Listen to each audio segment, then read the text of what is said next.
Assalamualaikum warahmatullahi wabarakatuh.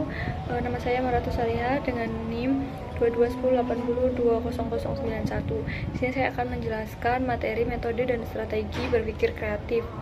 Nah, pembahasan pertama itu ada linear thinking. Jadi, apa sih linear thinking itu? Linear thinking adalah proses seseorang berpikir, yaitu dengan proses yang linear atau hanya ada dua jawaban, benar atau salah. Nah, kemudian proses berpikir ini juga mengesampingkan setiap pilihan di luar jawaban yang ya atau tidak dipertimbangkan.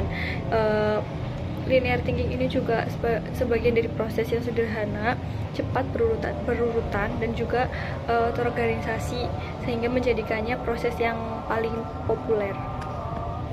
Nah, untuk pembagian linear thinking itu ada 3 macam yang dibagikan, ada di grup A, grup B, dan grup C.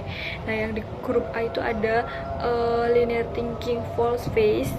Nanti ada penjelasannya, saya jelaskan di bawah. Yang kedua ada slice and dice. Yang ketiga ada cherry split.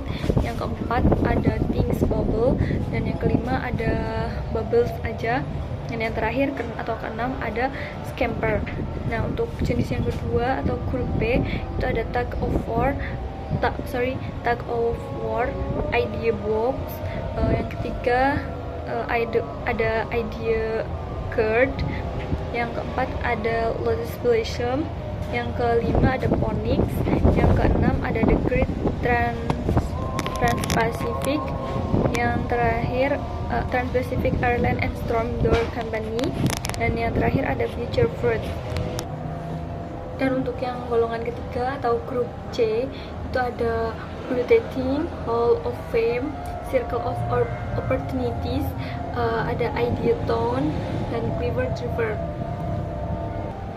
Selain ada linear thinking, ada juga yang namanya lateral thinking. Jadi yaitu apa itu lateral thinking? Lateral thinking di sini berarti kemampuan seseorang dalam berpikir untuk memecahkan masalah yang lebih kompleks atau lebih rumit dengan menggunakan solusi yang kreatif atau lebih inovatif lagi.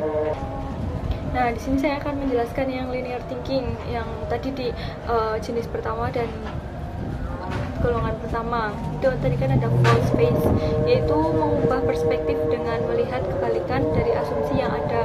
Jadi contoh biasanya produk dibuat lebih kompleks, coba dibuat lebih sederhana lagi kayak gitu. Misalkan kayak di zaman dulu itu kan kamera sendiri, terus kayak untuk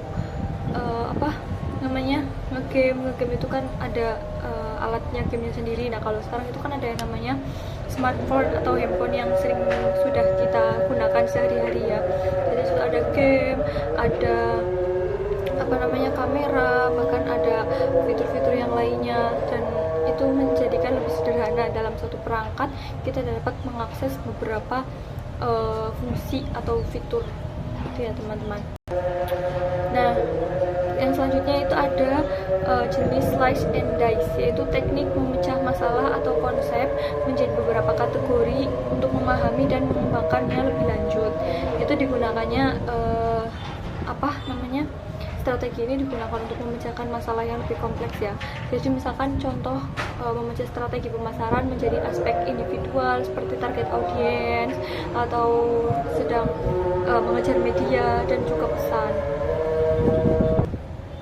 Nah, selanjutnya ada strategi cherry split, yaitu teknik untuk membagi ide atau masalah menjadi bagian-bagian yang lebih kecil. Jadi di split dulu. Jadi digunakan untuk menyederhanakan konsep yang rumit agar lebih mudah dikelola. Contohnya itu memecah proyek besar menjadi tugas-tugas kecil yang agar lebih dapat terukur dan lebih memudahkan. Selanjutnya ada think bubbles, teknik untuk mengorganisasi ide dengan menggunakan diagram berbentuk gelembung.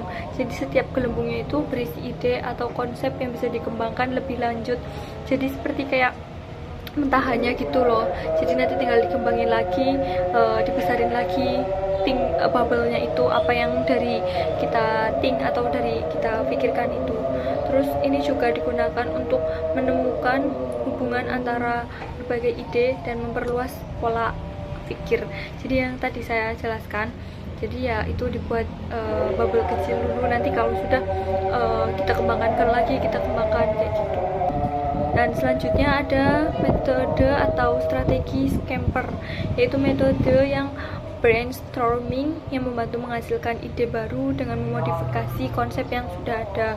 Jadi scamper ini merupakan akronim dari 7 teknik berpikir. Yang pertama substitute, combine, adapt, modify, put to another use, eliminate, and reserve. Jadi Jadi kayak kita ATM gitu loh teman-teman, apa namanya, amati, tiru, dan modifikasi.